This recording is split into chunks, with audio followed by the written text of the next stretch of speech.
and welcome to Starting Over. Thank you so much for joining us again this Sunday.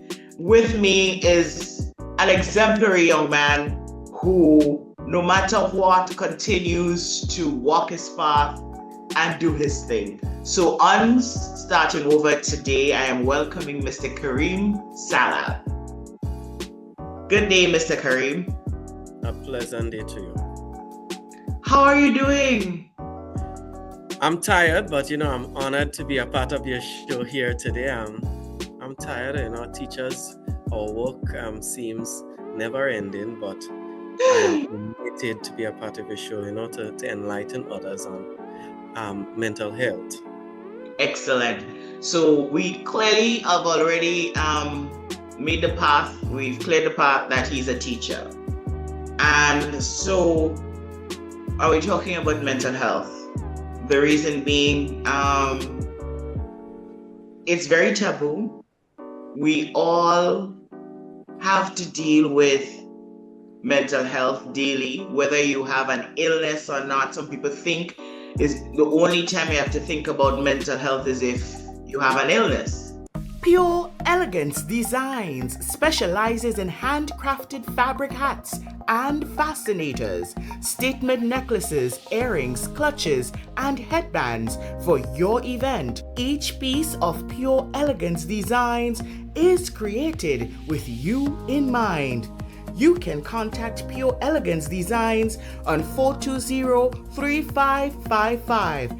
And if you want a collection piece, you can visit the outlet store in the Galleria Mall, Grand Anse, and the Chocolate House on Yonge Street, St. George's. Discover beauty with confidence at HD Lady Limited, Grenada's home for vegan, cruelty-free, high-definition cosmetics. Visit us at the Deco Building, Tempe, St. George, or the Outlet Galleria Mall, Grand Anse. Shop online at hdladymakeup.com or order via WhatsApp at 473-406-2129 for convenient delivery or pickup. From professional makeup artistry to premium skincare and beauty education, HD Lady empowers your beauty your way. HD Lady Limited, confidence redefined.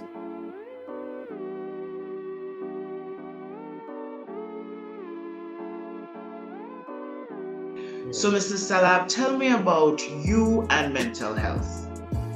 Okay. So again, pleasant day to all your listeners and viewers.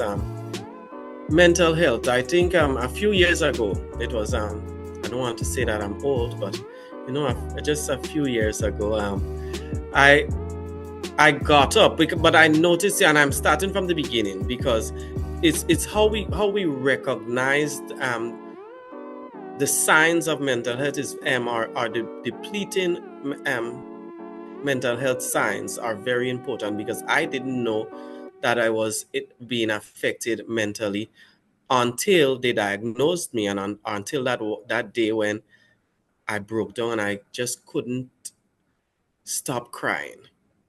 How old were you? I probably was about 28 years or a little younger. Okay.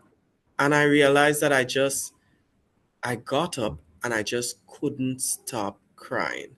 But days before that, I was always down, a few days before that. And I would tell people, I don't know what's happening, but I'm having thoughts that don't seem normal, and I remember this one activity I went to, and I don't want to call the individual name, but she was the presenter at the function, and she said to me, "What's wrong with you?" And I explained to her what my thoughts were at that time, and she said, "I'm sorry, but it seems as if you're falling into depression." But me not really knowing, sometimes you see when you say depressed, it's a common thing. I depressed, I have stress, I can't pay the bill. The children have to go to school, are depressed. We think it's just a common. But she said to me, "You're falling into depression." And I think it was the next day that I actually started seeing the dread symptoms of the depression until I was brought to the hospital, and the doctor said that she thinks I'm depressed. When Um, you said you were telling people that you were depressed, what besides that young lady, besides her, were they taking you seriously or were they seeing it as a joke? What? well, the thing, I think people were just, as I said, we commonly say we're depressed. We frequently say it, not understanding the full dimension of what it means to be depressed. And so I think persons were simply saying, you have to try, you have to try, you have to make yourself happy, it's you to control your situation and so forth. And it was until the day when everything collapsed that I think most people understood what I was trying to say back then. You Were you know, a teacher already? no, I was actually working with MAREP at that time. I was the marketing. I was the community and youth officer for the parish of St. George at that time. Okay. So where were you when you broke down? I was at home, Okay. and yes, I recall them having to bring me to the hospital. I imagine at that time, the transport that was available had gone off, and the individuals at home had to walk with me to the hospital. So you And live I'm in in the road. Yes, but it wasn't in the St. George area at that time. Um, but I was very close to that hospital that I was staying by, and the individual had to literally walk with me. And a big man walking in the road crying, people watching him. It even at that time, probably I wasn't even. It's only when I'm looking back at it now, I'm saying, Lord, a big man like me walking in the road, but I wasn't even comprehending my actions at that time. No, you're just letting it all flow. There is no Yes, room for stigma, what people think. When that happens, when that break happens, you can't control it. It just definitely, it takes over, right? definitely, yes. So when they told you you were depressed, when the doctors told you you were depressed, how did you handle it? Well, at that time, I wasn't diagnosed officially yet because when I was only told that by the medical doctor at the hospital. And Hmm. I think you cannot be officially diagnosed unless you've been assessed by um, the doctors at Monge. The So psychiatrist. that was the next challenge for me Hmm. because knowing my family, I recall my mother did not like the idea. Oh Lord, her son have to. So when they called her and they told her what the doctors had said, um, and they said the doctor said that we need to take him to Monge to be assessed. I remember her saying she don't want she child to go up there. Don't bring she child up there. Um, but in the long run, I ended up going because that was the By only option. yourself, or were you brought by them in I the end? was I was brought by my family, so I had company. Yes, um, who then they heard the diagnosis, and it was that I was clinically depressed. Mm. Yep. And how did you take it? How did you deal with that diagnosis? Like you hear somebody you're told that you're clinically depressed. The first thing in your mind is that what is that? Where did that come from? What were those questions going through your mind? Um, it's such a long time ago, but I think one of the problems I was having at the time was trying to feel. I had no emotions. I had no. I personally, I think I was going through a lot of the moments. So even when I was diagnosed, I really because the first tablet they placed me on, what I understand is that it kind of calmed me. It kind of numbed a lot of my emotions and feelings so Okay. that I could receive proper treatment and so forth. So, frequently I will ask my brother, how come is this? I don't know how to feel. I can't cry. I don't know. And he, who has been working in the medical field for a while, said to me, that's one of the things that a lot of the medications for mental health does. It calms you down to the point that it numbs some of your feelings and emotions. And so, I was hearing people, and I think the thing that brought a lot of tears to my eyes a lot of times was when my family stood before me.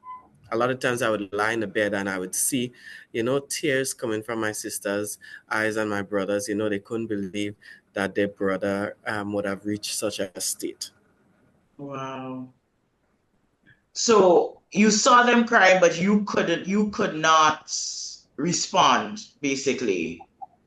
Well, I think that's the only emotions I felt, Mm. because I am very close to my siblings, especially my sisters, so How many so of you? it's 7 of us in total. Yeah, 2 girls and 5 boys. Whoa. Your mother had it to deal with you Yep, boys. definitely. So, okay, what were your thoughts? I know you couldn't feel or anything, but you're in Mongi. So what were your thoughts being there? How long were you there? But I wasn't retained at Monge. I Oh, only went to Monge to receive treatment on a weekly basis. So you'd go and you'd see the counselors and so forth. And then well, that's where I got diagnosed, as I said. So it wasn't anything of me having to stay. you said the medication that you were put on numbed you. Um, did you stick with the regiment or did you not? Because I know that people with mental health conditions, people in general, especially us, we have this thing against medication. And if they tell you take it for 7 days, you take it for three and you're done.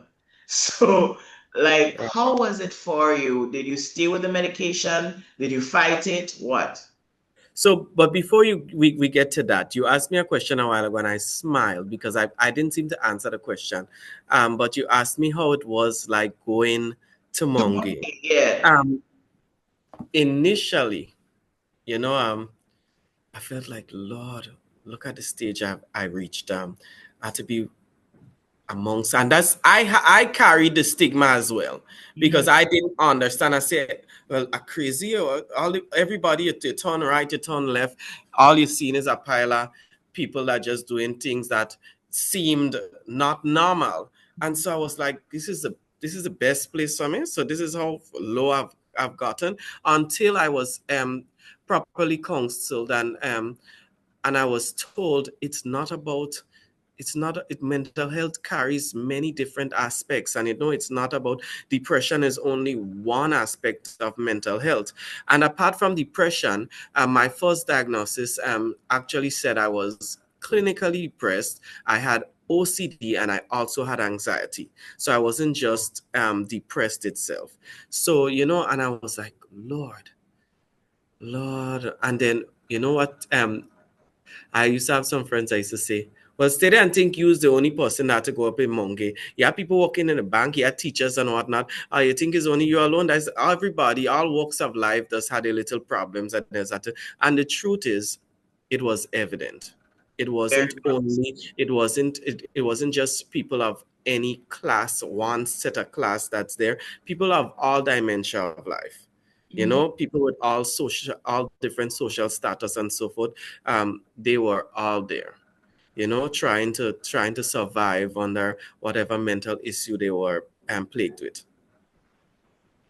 And as we were to, okay, so I'm glad that you went back and you fully answered that because when I asked you, you said you were not retained there. So I just let it go. So thank you for going and explaining because you had to go weekly, right? Yes, I did. For how Yes, long? for months I had to go. It was every Thursday. Sometimes it got to the point that I had to even be um, seen more than once a week, because sometimes I felt they felt like if I was having a real rough week. So probably they need to see me the Monday before I came the Thursday and whatnot. So it was every Thursday, but on weeks that were very difficult, it was twice that week. When you say difficult, describe a difficult week for me. I think a difficult week is a week where you have more suicidal thoughts. You feel more you're a lot more emotional. You can't seem to stop crying. Although sometimes you're receiving the medication, you just seem more anxious, more emotional, and everything. So, okay, you went there every week, or sometimes more than once a week. Tell me about staying on the medication for you. Okay, and I'm going to interject this. Not that I was discriminating against Monge itself, but I had found an alternative option Okay. initially to Monge, because when I was first diagnosed, I only went to Monge to get diagnosed, and then my mother was like, remember I said to you, my mother said she don't want her son going to Monge, so Yep. I ended up going to Dr. Jason Fleming, who was operating at that time in the Spice Imaging Center. Mhm. Um, and he only recently had come on island to work with the government as it relates to mental health. And he had, although I was started on the tablet, I was quickly removed from it because of the fear that it was a little too strong for me. Okay. Right? The And so dosage was a concern. yes. And so what then I started, I think I did start taking an antidepressant, but it was a very, very mild one, because then I was being treated without the use of much medication. And I would say that because I used to be placed under a machine, not necessarily in a machine, but things used to be connected to my body. So I would get a glasses that had lights. Okay. I would have a headphone attached to my ear with a specific sound and different things that actually I It's think it light and was sound therapy. right. And I Yes. think what in the end, what I was told, or what I understood from it, is that it was a way of increasing the serotonin back into my brain. Because for those of the people that are looking on, and they probably wondering, well, what causes depression? It's when your body starts not producing sufficient of what we call our happy chemicals. And I always tell my children, try to educate them on that. When your body is not producing what keeps you happy, then um, the opposite would automatically happen. You would become sad and depressed. And so, I was given that alternative, although it was an expensive method. But as I said, my family was trying to prevent me Going the Monge. yes from going to Monge. So I did that and I can attest that the first day I did that, I felt like if I had some juice flowing in that brain yet again, because I felt like if I had a little reason to be happy, I left there a little less emotional and sad than I was when I entered. Okay. Yep. And then I was told, there were other methods I should do on a daily basis to help stimulate the serotonin back into my brain and so forth. Yeah. So um, the medication is not something I was afraid to take. I Okay. remember the first time I took the treatment, and I went um, religiously to my treatments. I was, because I wanted to get better. I think I don't know, I used to lie on the bed and take the light in my eye until one day when I was in church, another doctor saw me and she was like, something ain't right with you.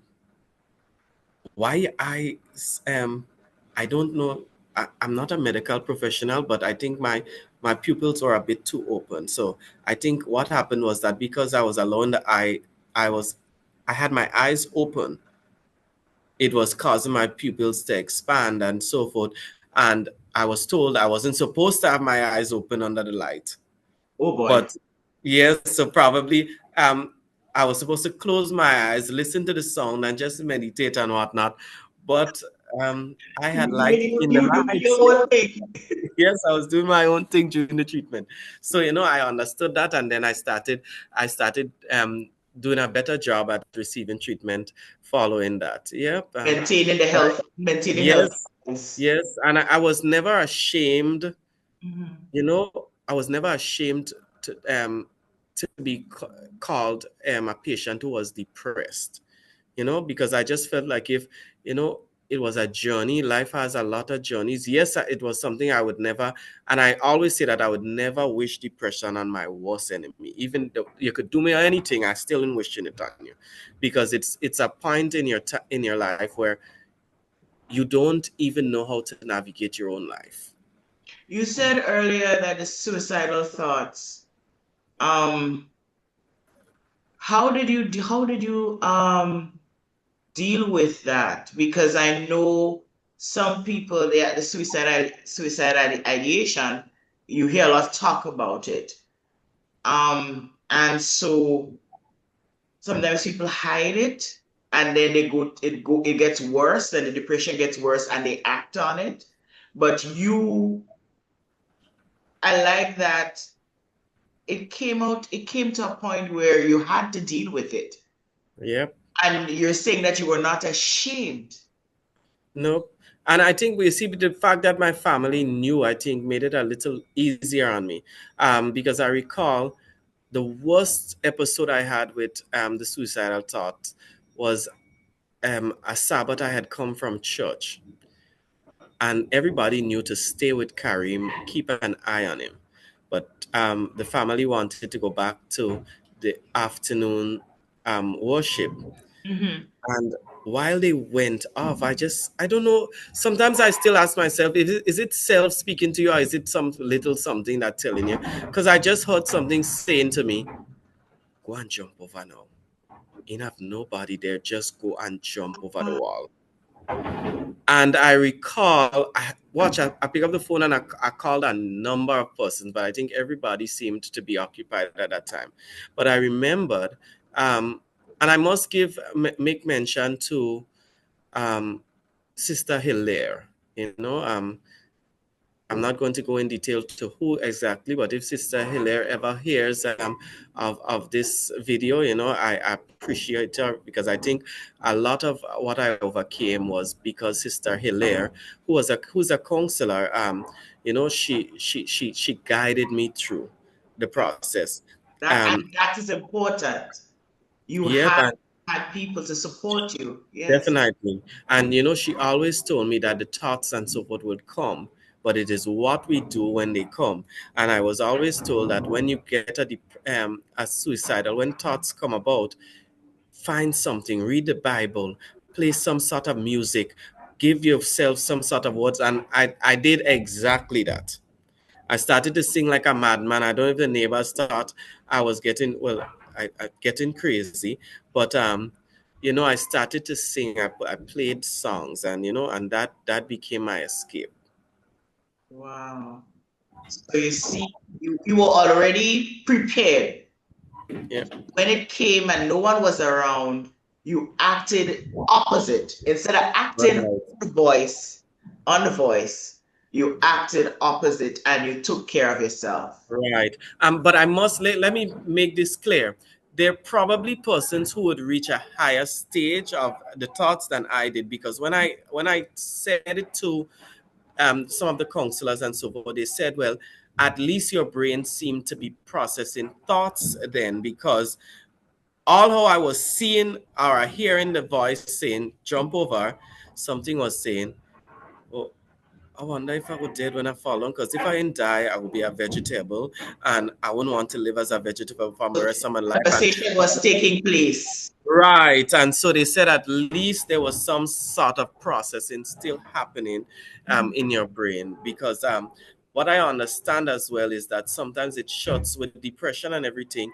Your brain, sometimes the regular processing of your brain and your thinking shuts down. So, and One I'm train of just thought. One right. train of thought. I'm just making mention of the OCD. As I suffered with OCD, and you see, OCD wasn't something probably I was diagnosed with it then, but then it allowed me to look back at my life from since then and see that I suffered with it long before that, because I would have things to do and I can't fall asleep in the night because all that's on my mind is what I have to do. So it plays itself over, and my OCD was never in action. So just to make that clear, I was told that my OCD Yes. was in thoughts. So I Yes. had thoughts repeating itself over and over. And because my mind, I'm trying to put it just as how I was told, and how I got to understand is that I was told your brain is like a computer. So if too much things is coming in to your brain at a time, just as a computer, it would shut it down. It would cause it to crash. And so, with all the worries and whatnot and the anxiety that I was being plagued with, all of that caused a total shutdown of the brain that triggered the depression and so forth. So, at least as I said, I was able to process a few things and put them into perspective. Unlike, some persons who may reach that stage and, they're still struggling to process their thoughts. Yes. You are one of the lucky ones. Yep. Do you like soca and calypso music as much as I do? Ooh, you like to shake that? Look no further. Livewire HD online or 101.1 FM. Soca first. Soca music all day, every day. Where else you getting that? Only at Livewire HD. All right? 101.1 FM. LiveWireHD.com. Do you like this painting behind me? I know I do. I love it. It belongs to one of my friends who's an artist, John Henry, and he was so gracious to allow it to be a part of my set. And you know what? If you would like to have it in your home, you can. Okay? So, if you'd like to purchase it, message me and I'll put you in touch with John Henry. So, tell me about how you feel. You say you're never afraid, never ashamed, but the stigma around us, especially in this little rock that we live. Well, I wasn't ashamed to tell people on the outside. So if we're sitting together, whatnot, but when I went to Monge, I would sit in the vehicle for a little while. Until I see the Mr. He and the Mr. and the Miss Who and whatnot come in, so I could sit down by them, because I don't want to look like if I'm the lone teacher, I'm the lone professional sitting amongst a whole, and as I said, but later on, I understood that we all, and as I said, this regardless of social standings and whatnot, we all sometimes are faced, some people are privileged to have it to the point where they can afford to pay people to come at their home, so they can hide it. But the fact that we can be, because I remember there was this one time a secondary school student came there, and I had to say to the parent, I said, if I could be of any encouragement, I said, because don't ever feel like if you all are alone. I said, you see, I said, I want this to be my way of, helping others, helping others understand that you're not alone, and it gets better as long as you want it to get better. Excellent. You spoke about, but before I go forward, you didn't answer the question for me, the stigma in society. When you hear certain language used, the way people treat certain people, because why I'm asking you that question is that once people hear you have a mental health condition, as I was speaking with Avi on the last show, is that one spectrum, they go to the furthest end of the spectrum, those who walk in the street, eating out of the garbage. So the moment, or they think you're going to harm them, so you're going to harm people. Either one, they're going to harm people. Two, you're going to be walking the street naked or eating from the garbage bin. So that's they lump everybody to that one end. Whereas there are people like you and me and others who are able to live within society and make a contribution to society. So, what do you say to your fellow Grenadians who are just not as educated and are shrouded, their thoughts are shrouded in the stick. And so they lump everyone they hear who have a mental health condition as someone who would harm you, as someone who end up on the street. What do you say? You know, I encourage persons to take a visit. Take a visit, you know, because education, just as in secondary school, or we say in school itself, we say knowledge is power. I think a lot of the misconceptions comes because, and I wouldn't just say people, but myself. I was one of them who felt that once you were in Monge, it had to be to the extreme. You Mhm. know, I would say educate yourself on what mental health truly is, because it's beyond people just walking around without purpose and so forth. It persons we see on a daily basis, we may not know that they are mentally challenged, and you know it encompasses more than just people with as I said, just walking around looking aimless and so forth. You know, knowledge I sat at Monge for many days, and I would look around, and there were so many posters trying to edify us, even those as victims of mental health, you know, edifying us that mental health is not what people say it is, you know, and giving us a true clarity on what it is to be mentally unhealthy. And you know, as I said, with knowledge, they too might find out whether they're suffering with any of the mental disorders and so forth. Because you know, like my anxiety, I used to wonder how come every time I'm so nervous, and I would be sick all now to sing in the church. It's so bad that I have to write, and that's how bad my anxiety is. I would write the words, and sometimes even when I write the words, I still can't remember how it's supposed to sound, and I have the paper right in my hand. And that's Mm. so bad, you know. So it's not something far-fetched, or it's not something that it only shows up in a blue moon, but there are persons who are faced with mental challenges on a daily basis. And if we educate ourselves, we can be a beacon of hope for others. You know, we can be the release that persons need, you know, the things we do and we say whatnot. So you know, I encourage persons to break stigma. It starts with education.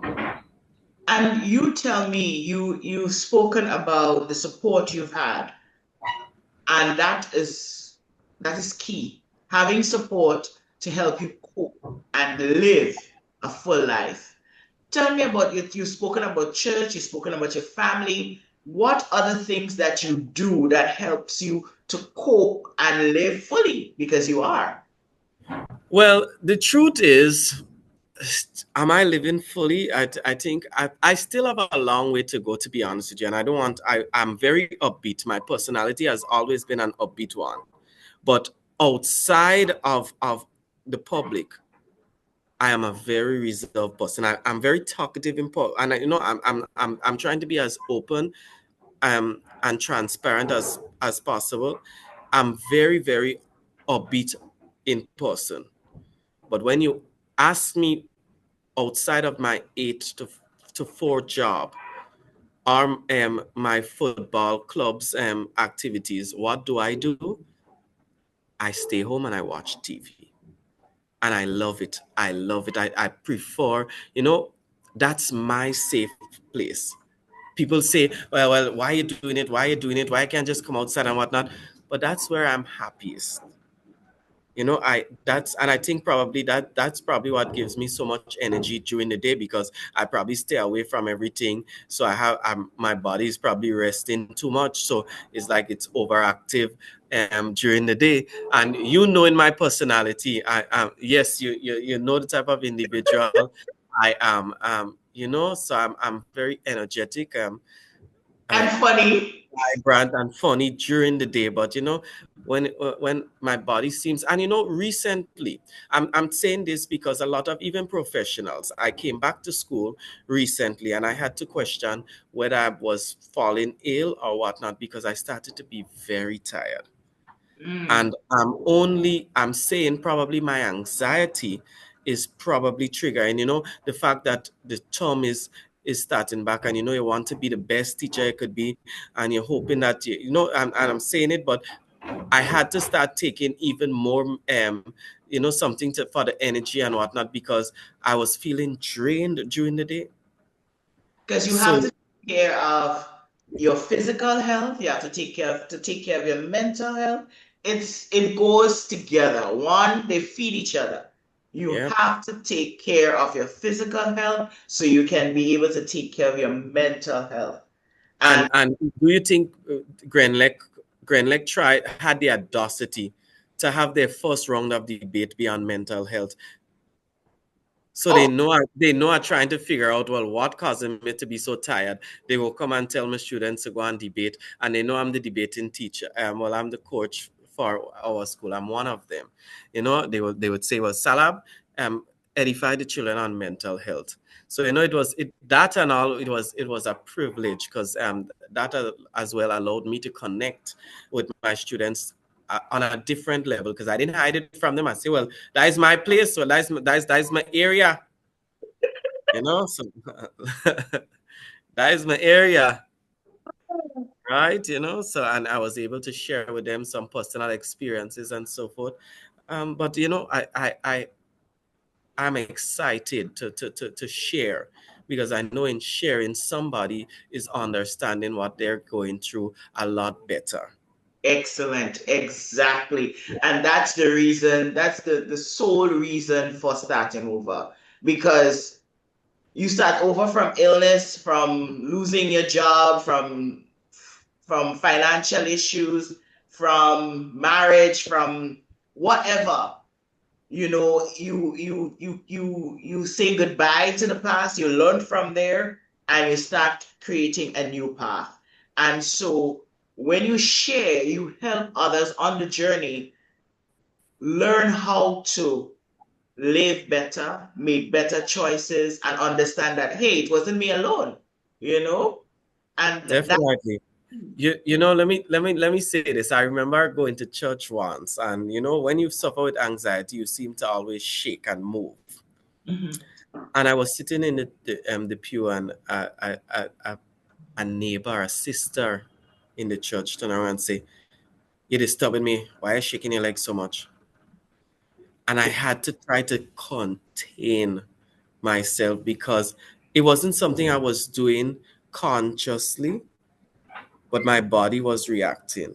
Yeah, And I felt like, if that's why I say education, because education, it allows us to say, probably it has to be something else. Let me know. I don't deal with that so aggressively. It could be something, probably ask, why are you shaking your legs so much, instead of, don't shake your legs here, so. yes. And I always say, sometimes it's Close not you always. off and make you feel as though Yep, yep, you're wrong. Something is totally yep, wrong with you. yep, You know, yep.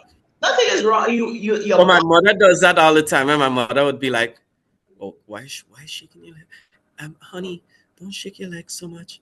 Your mommy love you, and mommy always seemed to be one of them that always, she's always on the alert. Don't tell me, don't worry about nothing. Mommy love you. If you need anything, mom, just call mommy. Yeah.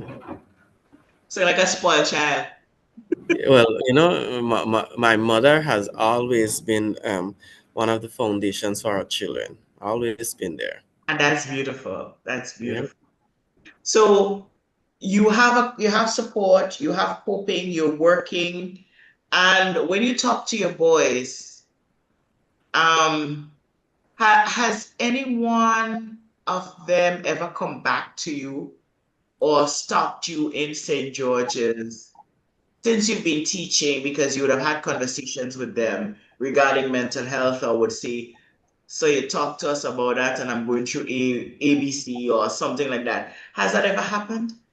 Definitely. I've had numerous conversations, calls, and the thing about it at PBC, and I'm saying PBC because I teach at Presentation College. You know, I went here as a student. Now I'm teaching here. We always understood that the school, we create fraternities here, brotherhood. So beyond the walls of PBC, you know, they're my brothers. And I always say to them, brothers, we always have to be our brother's keeper. So we've created a bond. Even after here, some of them message me, you know, and they say, um, so this fella harassing me, and it's fine, I losing it and I'm losing it, and if I whatnot, and they always call for advice. Some of them, they would call just they have to talk to somebody. You know, life, and I always say to them, I don't know, I don't know if you'll buy into what I'm saying, but I tell them life rough, life hard, but it's about taking it by the horns and going with it, because Yes, nobody promised us an easy life and for everything to go smooth sailing. But it's about having what we've learned as to be mental fortitude, that I'm doing it because nobody else will do it for me. You exactly. know, I'm doing it. And you know, sometimes I tell people, um I'm living because that's the only thing I have to do, because I have to live. You It's a know, survival game. exactly. And you're here and you are lived, and I keep saying live to the full because that's what I am doing. I you talk about you sing, and my anxiety comes in different ways when it comes to music. And so I understand. Mhm. I want to say that had I not been diagnosed, I wouldn't have understood what people who live with a mental health condition go through. I would have still been on the outside looking in, maybe even giggling, not understanding that this is the path that they walk. We walk, you Right. understand? And it's part of life. And I think that being diagnosed has helped me to live fuller and fully, in that I know what it is to be down. I know what it is to have no control over the bodies. As you were saying, you were just crying. And I went through that, you know? And so when I laugh with vigor and fully. When I talk, I'm excited and happy. When I sing, I do the same. When I write, I do the same because I express it with gratitude for the ability to live fully. I think that's one of the things I see that has come out of being diagnosed and using everything around me to help me live fully, Right. because I go for walks, I do this, I do that, I enjoy nature, I look at a tree and I smile. It might seem weird to people, but it's all part of what helps you cope and live fully. Definitely, definitely. And as I would always say, surround yourself with people who care. Yes. Surround yourself with people who care. And I know even at Monkey, you know, Kings Douglas, Dr. Spencer, those have been people that you could call still, even outside and not as a patient. If you're ever going through something, they're always there for a listening ear. I even have a cousin who also counsel. I Kareem Francois. So I usually, you know, speak to him, and he has done a tremendous job in helping me, you know, build my mental fortitude. But I won't say, you know, I don't want to pretend that I'm strong and whatnot, and I'm the strongest yet. But one thing Dr. Kings Douglas has always said to me, and for those of you suffering with any mental issue, you know, depression, whatnot, and it's caused because of your concern, sometimes you're anxious of what you think people say about you and whatnot, ask yourself, how does that benefit you in the end? What they say about you, how does that help you in any way? Does it benefit you? Does it affect you? Whatnot? It shouldn't, because the most important thing is what you think of you. Excellent. You spoke in a book, and at the end of the day, are they responsible for the air that you breathe? Thank you. Do they Yeah. pay your bills? Yeah. Goodbye. That's That's it. how I roll. That's it. And I don't want to pretend that I've grown to the point that people's opinions and whatnot don't matter. But I'm trying to encourage somebody that we have to have mental fortitude. Yes, and you have to We build have it, to. a muscle. It's Yeah. like a muscle. You have to build it. It's like some of us have to build it. And I've Right. worked on it and I continue to work on it. As you were saying, it's not like if you have it all. No, it's still a work in Yes, progress. work in progress. Yeah. It's a work in progress because there are days you feel down. I feel Yep. down some days, but then I talk myself out of it and I'm like, get up, you have too much to be grateful for. Get up. Well, I say go and sleep, because I love to sleep. So go to sleep. When you get up, you'll be better. And with that, I want to say thank you so much, Yeah. Karreem, for taking the time to share your experience with mental health and being a great example to your boys at school, to other people in your community, because just meeting you and your energy, I was like, oh, this guy is just, oh my gosh. I just wanted to give you an opportunity to share on this program that, you know, there is I should say there are people who have mental health conditions that are taking care of themselves, taking medication if they're prescribed, but are using different methods as well to help them live their lives to the fullest. And if you're going through depression, if you're having suicidal ideation, if you are whatever it is, do not be afraid to talk to a doctor. So I'm saying talk to a doctor. The reason being is that, in these situations, you don't want to talk to anybody because the whole world is going to know. And sometimes you don't want that. You're not like Kareem and myself, who we are at a point where we don't care, you know. But the reality is, talk to a doctor or a nurse who can guide you and help you. And I pray that you have a supportive family, as Kareem does, to help you and to be there to help you cope and be able to live your life to the full, because it's not the end. A diagnosis of a mental health condition is not the end. Discover beauty with confidence at HD Lady Limited, Grenada's home for vegan, cruelty-free, high-definition cosmetics. Visit us at the Deco Building, Tempe St. George, or the Outlet Galleria Mall, Grand Anse. Shop online at hdladymakeup.com or order via WhatsApp at 473-406-2129 for convenient delivery or pickup. From professional makeup artistry to premium skincare and beauty education, HD Lady empowers your beauty your way. HD Lady Limited, confidence redefined.